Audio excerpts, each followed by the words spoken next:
Hi viewers, আসসালামু আলাইকুম। সোনিয়াস কিচেনের পক্ষ থেকে সবাইকে স্বাগতম। আমি সোনিয়া খান আবারও চলে আসলাম নতুন একটা টিপস নিয়ে।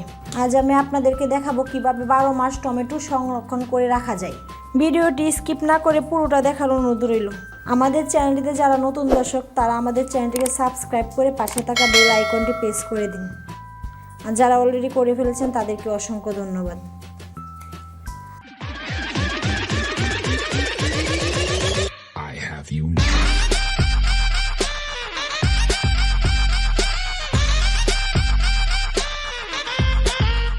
টমেটো কিভাবে সারা বছর সংরক্ষণ করে রাখা যায় সেই প্রসেসটা দেখানোর জন্য আমি এখানে নিয়ে নিয়েছি 1 কেজি টমেটো। আর আমি নিয়ে নিয়েছি দেশি টমেটো, ছোট ছোট দেশি পাকনা টমেটোগুলো নিয়ে নিয়েছি। এবার এগুলোকে আমি 4 টুকরো করে কেটে নিব। টমেটোগুলোকে আমি সুন্দরভাবে কেটে নেব। আপনারা চাইলে তো 2 টুকরো করেও কেটে নিতে পারেন, সমস্যা নেই। আমি সবগুলা টমেটো এরকমভাবে কেটে নেব।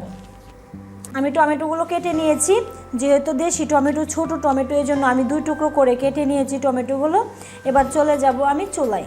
চলে আসলাম আমরা চুলায়, চুলাটা অন করে দিয়েছি আর একটা প্যান বসিয়ে দিয়েছি। এবার তাতে দিয়ে দিব আমরা টমেটোগুলো দিয়ে দিয়েছি। তার সাথে কোনো রকমের পানি দেওয়া যাবে না, তার সাথে দিতে হবে সামান্য পরিমাণ লবণ, কারণ লবণগুলো দিতে হবে টমেটোগুলো সিদ্ধ হওয়ার জন্য। আর লবণগুলো দেওয়াতে কিছুটা পানি বেরিয়ে আসবে।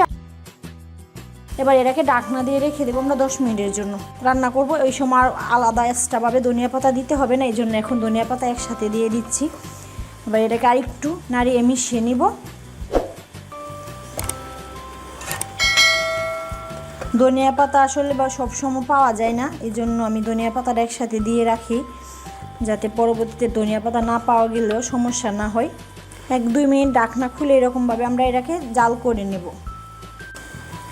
হয়ে গেল আমাদের 2 মিনিট, আর আমাদের টমেটোটাও হয়ে গেছে। এবার চুলাটা অফ করে দেব আর টমেটোটা নামিয়ে নিব। টমেটোগুলো সংরক্ষণ করে রাখার উপযোগী হয়ে গেছে। এরকমভাবে আমরা শুকনো শুকনো করে টমেটোগুলোকে সিদ্ধ করে নিয়েছি। টমেটোগুলো সংরক্ষণের উপযোগী হয়ে গেছে।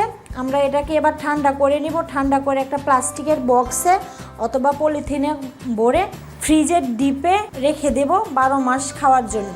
আমরা এইভাবে 12 মাস টমেটো সংরক্ষণ করে রাখি। আমার এই আজকের টিপসটি অবশ্যই আপনারা ফলো করবেন। আর যদি আমার এই টিপসটি ফলো করেন অবশ্যই সারা বছর আপনারা টমেটো খেতে পারবেন। ভিডিওটি ভালো লাগলে অবশ্যই লাইক, কমেন্ট ও বন্ধুবান্ধবের সাথে শেয়ার করবেন। আজ এই পর্যন্তই, দেখা হবে আবারও নতুন কোনো রেসিপি নিয়ে নতুন কোনো সময়। সেই পর্যন্ত ভালো থাকুন, সুস্থ থাকুন। আল্লাহ হাফেজ।